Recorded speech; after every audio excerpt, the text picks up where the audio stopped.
ক্ষমতায় এসে এই একই ব্যক্তির দ্বিমুখী চরিত্র আমরা জাতির সামনে স্পষ্ট দেখেছি। জুলাই বিপ্লব পরবর্তী ১.৫ বছর পরে একটি সরকার গঠিত হয়েছে। যদিও আমাদের প্রত্যাশা ছিল এই সরকারটি জনগণের রায় নিয়ে গঠিত হবে, কিন্তু ইলেকশন ইঞ্জিনিয়ারিং এর মধ্য দিয়ে বিভিন্ন জায়গায় পেশি শক্তি খাটিয়ে এবং তারা নানাভাবে প্রশাসনকে প্রভাবিত করে তারা ইলেকশন ইঞ্জিনিয়ারিং করে ক্ষমতায় এসেছে ব্রুট মেজরিটি নিয়ে। এরপরেই সংসদ অধিবেশনে আমরা তাদের কাছে প্রত্যাশা করেছিলাম একটি জনবান্ধব জন আকাঙ্ক্ষার একটি দেশ গড়ার জন্য সরকার এবং বিরোধী দল কাঁধে কাঁধ মিলিয়ে এই রাষ্ট্র গঠনের জন্য ভূমিকা রাখবে। জুলাই বিপ্লবে যারা ভূমিকা রেখেছিল, শহীদ হয়েছে, জীবন দিয়েছে, পঙ্গুত্ব বরণ করেছে, যে সকল ছাত্র নেতৃবৃন্দ এখানে ভূমিকা রেখেছিল তাদের সাথে করে নিয়ে নতুন বাংলাদেশ গড়ার প্রয়াস তারা পাবে। কারণ তাদের রাজনৈতিক অধিকার দীর্ঘ সময় ধরে বঞ্চিত ছিল। তাদের প্রধান নেতা দেশের বাইরে দেশান্তরিত অবস্থায় ছিল। এই অবস্থায় থেকে দেশের রাজনীতির একটা পরিবর্তনের জন্য যারা জীবন দিয়েছে, যারা এখানে আহত হয়েছে, পঙ্গুত্ব বরণ করেছে, তাদেরকে সাথে নিয়ে এই দেশ গড়ার যে সুযোগটা তাদের ছিল সেটা তারা না করে ভিন্ন পথে ভিন্ন পন্থা তারা অবলম্বন করেছে। এবং তাদের মধ্যে যে অহংবোধ, সংসদে দাঁড়িয়ে স্বরাষ্ট্রমন্ত্রীর বক্তব্যের ক্ষেত্রে বিরোধী দলকে অন্যান্য সংসদ সদস্যকে যেভাবে তুচ্ছ তাচ্ছিল্য করে কথাবার্তা বলার স্টাইল, প্রধানমন্ত্রীর সামনে দাঁড়িয়ে তিনি অনেকটা ডিফ্যাক্টো প্রধানমন্ত্রীর মতো যেভাবে ভঙ্গিমায় কথাবার্তা বলেন এবং সংবিধানের যে ধরনের ব্যাখ্যা নিজের মতো করে আপন মহিমায় দেন, মাঝে মাঝে যা স্ববিরোধিতায় রূপান্তরিত হয়, সেগুলো জনমনে আতঙ্ক সৃষ্টি করছে। আর একজন ওবায়দুল কাদের আমরা দেখতে পাই কিনা আমরা শঙ্কিত হয়ে পড়েছি। তারই প্রেক্ষাপটে আমরা গণভোটের এই যে জনসম্পৃক্ততা ছিল, প্রায় ৭০% মানুষ যে ভোটে রায় দিয়েছে, যারা ৫১% ভোট পেয়ে তারা সরকার গঠন করে ক্ষমতা পরিচালনা করছে, তাদের চাইতেও বেশি পাওয়ারফুল যে ভোট, সেই ভোটকে তারা ডিনাই করার মতো সাহস তারা দেখাচ্ছে। এখন তারা সেই প্রস্তাব উত্থাপন করবে না, সেই রায়কে তারা বাস্তবায়ন করবে না। তারই প্রেক্ষাপটে ছাত্র সংগঠন হিসেবে, দায়িত্বশীল ছাত্র সংগঠন হিসেবে ইসলামী ছাত্র শিবির মনে করছে এই পরিস্থিতিতে মুখ বন্ধ করে থাকার কোনো সুযোগ নেই। আমরা আমাদের কথাগুলো বলবো, আমাদের দাবিগুলো উত্থাপন করছি। সরকারের সুবুদ্ধি উদয় না হলে আমরা রাজপথে দাঁড়িয়ে আমাদের কথাগুলো বলার চেষ্টা করব এবং দাবি আদায়ের জন্য ছাত্র জনতাকে সাথে নিয়ে আমরা রাজপথে থাকবো ইনশাআল্লাহ। আমি সামগ্রিক প্রেক্ষাপটে বর্তমান সময়ের আলোকে আমাদের আজকে যে সেমিনারের আয়োজন করা হয়েছে সেই সেমিনারের প্রবন্ধ পেপার আপনাদের সামনে উপস্থাপন করছি। গণভোটের আলোকে জনরায় বাস্তবায়নে গড়িমসি, সরকারের দায় ও জবাবদিহিতা, ঐতিহাসিক প্রেক্ষাপট এবং জনরায়ের সাংবিধানিক চরিত্র নিয়ে আমি শুরুতে আলোচনা করব। গণতান্ত্রিক রাষ্ট্র ব্যবস্থার মূল ভিত্তি হলো জনসম্মতি, অংশগ্রহণ ও সার্বভৌম ইচ্ছার প্রতিফলন।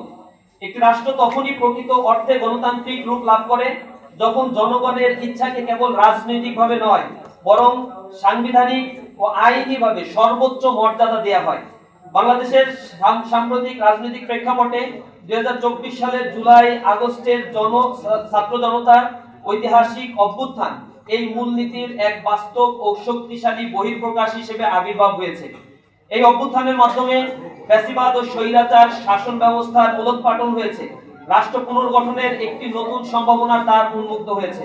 অভ্যুত্থান পরবর্তী সময়ে সার্বজনীন রাজনৈতিক দাবি ছিল রাষ্ট্রীয় কাঠামোর আমূল পরিবর্তন করা, এমন মৌলিক সংস্কার এখানে আনয়ন করা যার মাধ্যমে ভবিষ্যতে কোনো ব্যক্তি বা দল পুনরায় ফ্যাসিবাদী চরিত্র অথবা ক্ষমতার একচ্ছত্র আধিপত্য গ্রহণ করতে না পারে।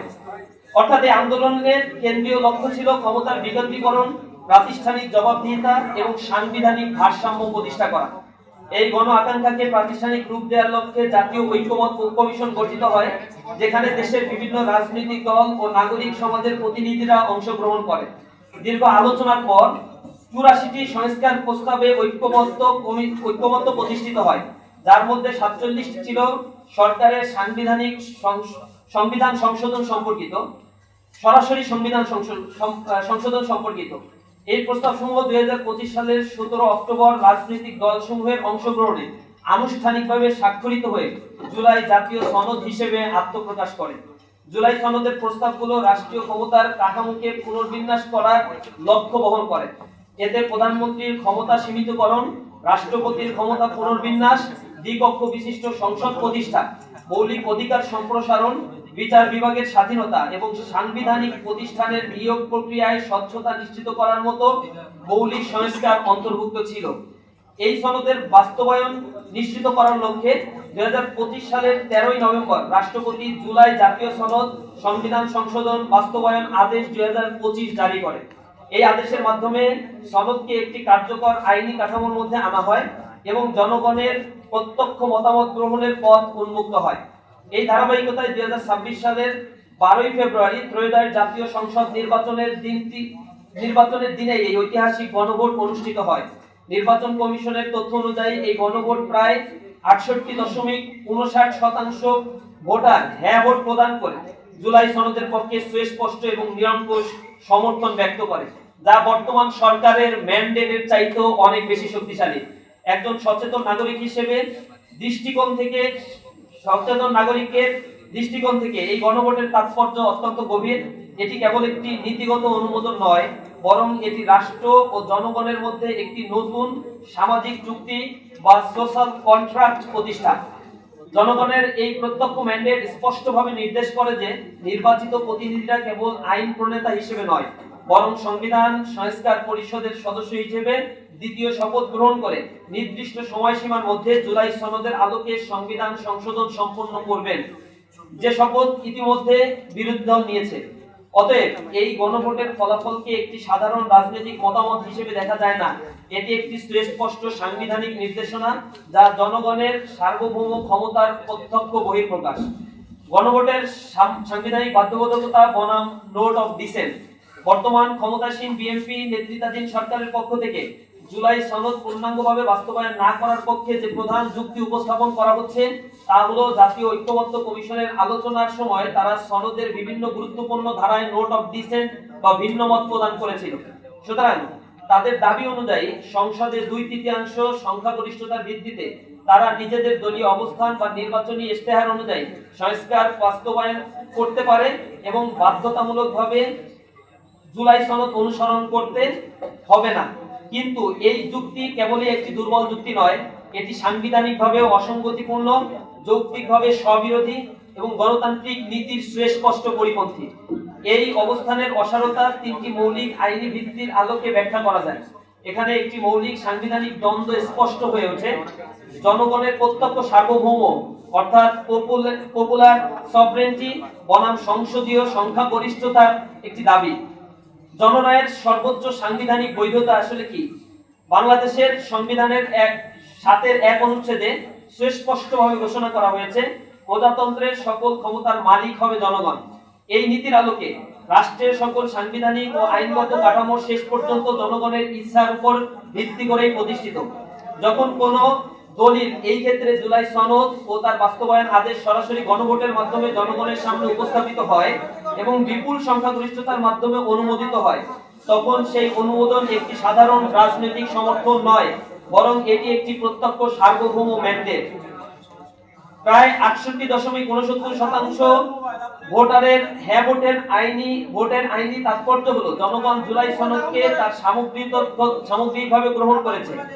এই গ্রহণযোগ্যতা কোনো খণ্ডিত বা শর্ত সাপেক্ষে অনুমোদিত নয়, এটি একটি পূর্ণাঙ্গ অনুমোদন। ফলে পরবর্তীতে কোনো রাজনৈতিক দল বা সংসদীয় সংখ্যাগরিষ্ঠতা এই ম্যান্ডেটকে পুনর্ব্যাখ্যা বা সীমিত করার ক্ষমতা রাখে না। যখন প্রত্যক্ষ গণভোটের মাধ্যমে জনগণের মতামত প্রকাশিত হয়, তখন তা একটি উচ্চতর নরমেটিভ অবস্থান ধারণ করে, যা দলীয় ইশতেহার বা সংসদীয় সিদ্ধান্তের উপরে প্রাধান্য বিস্তার করে। প্রিয় সাংবাদিক বন্ধুগণ, নোট অফ ডিসেন্টের একটি আইনি প্রক্রিয়াগত একটি উপাদান, যা মূলত খসড়া প্রণয়ন ও আলোচনার পর্যায়ে রাজনৈতিক দলগুলো মত পার্থক্যের ক্ষেত্রে নথিভুক্ত করা হয়। এটি কোনো চূড়ান্ত বা বাধ্যবাধকতামূলক আইনি অবস্থান নয়। যখন একটি খসড়া দলিল, তার মধ্যে এই ভিন্ন মতগুলো অন্তর্ভুক্ত ছিল, সরাসরি জনগণের সামনে গণভোটের মাধ্যমে এটি উপস্থাপিত হয় এবং জনগণ সেটিকে অনুমোদন করে, তখন পূর্ববর্তী সকল প্রক্রিয়াগত আপত্তি বা ভিন্ন মত স্বয়ংক্রিয়ভাবে আইনিভাবে গুরুত্ব হারায়। অর্থাৎ এই গণভোটকে কেবল একটি জনমত যাচাই প্রক্রিয়া হিসেবে দেখা যাবে না, বরং এটি একটি পূর্ণাঙ্গ রেটিফিকেশন প্রসেস, যার মাধ্যমে জনগণ খসড়া সনদকে চূড়ান্ত বাধ্যতামূলক রূপ প্রদান করেছে। এই সিদ্ধান্তের ফলে পূর্ববর্তী নোট অফ ডিসেন্ট গুলো কার্যত তামাদি হয়ে যায়। এই প্রেক্ষাপটে এই ধরনের গণভোট উদ্বুদ্ধ ম্যান্ডেটকে একটি নন ডিরোগেবল ম্যান্ডেট হিসেবে বিবেচনা করা যায়, যা কোনো রাজনৈতিক বা আইন প্রণয়নকারী কর্তৃপক্ষ দ্বারা হ্রাস বা পরিবর্তনযোগ্য নয়। অতএব কোনো রাজনৈতিক দল পরবর্তীতে নোট অফ ডিসেন্টের দোহাই দিয়ে গণভোটের অনুমোদিত একটি দলিলকে খণ্ডিতভাবে বাস্তবায়ন করতে চাইলে তা সরাসরি জনগণের ম্যান্ডেটের বিরোধিতা হিসেবে বিবেচিত হবে। এক্ষেত্রে আমরা দেখছি সরকারের বর্তমান যারা রয়েছে তাদের বিভিন্ন ক্ষেত্রে স্ববিরোধী কিছু মতামত তারা ব্যক্ত করছে। বর্তমান সরকারের আইনমন্ত্রী অন্তর্বর্তীকালীন সরকারের সময় রাষ্ট্রের প্রধান আইন কর্মকর্তা হিসেবে তিনি অ্যাটর্নি জেনারেল হিসেবে দায়িত্ব পালন করেছিলেন। সেই সময় তিনি জাতীয় ঐক্যমত্য প্রক্রিয়ার অংশ হিসেবে জুলাই সনদ বাস্তবায়ন আদেশ জারি এবং সেই আদেশের উপরে গণভোট আয়োজনের পক্ষে আইনি পরামর্শ প্রদান করেছিলেন। এমনকি তিনি মত দিয়েছিলেন যে নির্দিষ্ট সময়সীমার মধ্যে যদি সংবিধান সংস্কার পরিষদ জুলাই সনদ বাস্তবায়ন করতে ব্যর্থ হয় তাহলে গণভোটের রায়ের ভিত্তিতে তা স্বয়ংক্রিয়ভাবে কার্যকর হবে। অর্থাৎ তিনি এখানে একটি পিউডিটিভ মেকানিজম যুক্ত করার প্রস্তাবও তিনি করেছিলেন। কিন্তু ক্ষমতায় এসে এই একই ব্যক্তির দ্বিমুখী চরিত্র আমরা জাতির সামনে স্পষ্ট দেখেছি। আমরা দেখেছি স্বরাষ্ট্রমন্ত্রী তিনি ঐক্যমত্য কমিশনে এসে জুলাই সনদের পক্ষে সকল প্রকার আলোচনায় অংশগ্রহণ করেছেন এবং গুরুত্বপূর্ণ ফ্যাক্টর হিসেবে তিনি ভূমিকাও রেখেছিলেন। গণভোটের পক্ষে তার দলীয় প্রধান ভোট চেয়েছিল, কিন্তু এখন তাদের দ্বিচারিতা জনমনে আতঙ্ক এবং আশঙ্কা সৃষ্টি করে রেখেছে, যা রীতিমতো উদ্বেগের সৃষ্টি করেছে বর্তমান বাংলাদেশের প্রেক্ষাপটে। সুতরাং আমরা স্পষ্টভাবে বলতে চাই, কোন তাত্ত্বিক বিশ্লেষণ সাংবিধানিক ব্যাখ্যাকে সামনে নিয়ে এসে এই জুলাই বিপ্লবকে প্রশ্নবিদ্ধ করে জাতির সামনে এই জাতীয় প্রতারণা করা থেকে বর্তমান সরকারকে বিরত থাকতে হবে। এরই প্রেক্ষাপটে ইসলামী ছাত্র শিবির কয়েকটি বিষয়ে সুস্পষ্ট দাবি উত্থাপন করতে চায়। প্রথমত হচ্ছে জুলাই সনদ এর অবিকৃত এবং পূর্ণাঙ্গ বাস্তবায়ন এই সরকারকে অতি দ্রুত করতে হবে। দ্বিতীয়, সকল নোট অফ ডিসেন্ট সম্পূর্ণ অকার্যকর ঘোষণা করতে হবে। তৃতীয়, সংবিধান সংস্কার পরিষদের কার্যক্রম অবিলম্বে শুরু করতে হবে।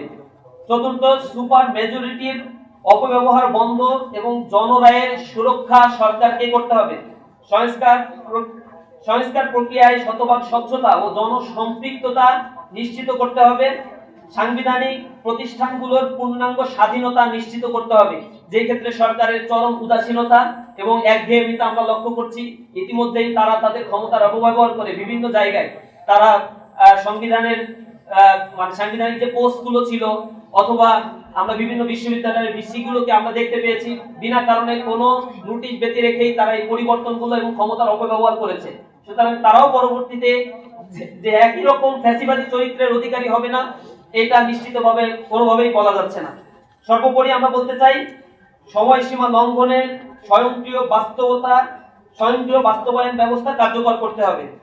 অর্থাৎ যদি কোনো অজুহাতে বা রাজনৈতিক কুটচালে নির্ধারিত সময়সীমার মধ্যে জুলাই সনদ বাস্তবায়ন করা না হয়, তবে কালক্ষেপণ রোধে গণভোটের রায়ের ভিত্তিতে তা স্বয়ংক্রিয়ভাবে বাস্তবায়িত হওয়ার আইনি ব্যবস্থা অবিলম্বে সক্রিয় করতে হবে।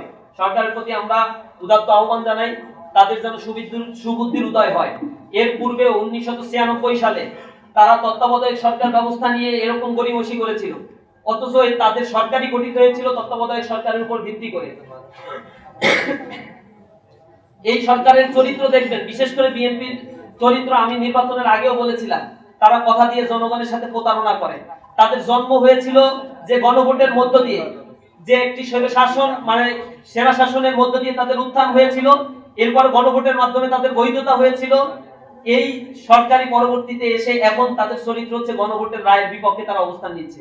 তত্ত্বাবধায়ক সরকারের বিরুদ্ধে তারা অবস্থান নিয়েছিল, তারা সরকারের জনরায়ের বিরুদ্ধে অবস্থান নেওয়ার পরে জনগণ যখন আবার রাস্তায় নেমেছিল, তখন তারা আবার তত্ত্বাবধায়ক সরকার ব্যবস্থা দিয়ে নির্বাচন করে তারা তখন পরাজিত হয়েছিল। আমরা তাদের চরিত্র এর পূর্বেও দেখেছি। যদি তারা একই চরিত্র বজায় রাখে তাহলে জনগণ তাদের যে অধিকার তারা প্রয়োগ করেছে, গণভোটের রায় যে রায় তারা দিয়েছে সেই রায় বাস্তবায়নের জন্য আবার জনগণ রাস্তায় নামবে। আমরা সরকারের প্রতি আহ্বান জানাই, আজকে এই সেমিনারের মাধ্যমে আমরা হয়তো কিছু মানববন্ধন, গোল টেবিল বৈঠকের মাধ্যমে প্রাইমারি পর্যায়ে সরকারকে কনসার্ন আমরা জানাবো। সরকার যদি আমাদের কনসার্নে তাদের বিবেক না নড়ে, তারা যদি এই বিষয়গুলোকে মাথায় না নেয়, তাহলে আমাদের যে কার্যক্রম বাকি থাকে অর্থাৎ রাজপথের আন্দোলন, সেই রাজপথের আন্দোলনে আমরা নামবো ইনশাআল্লাহ।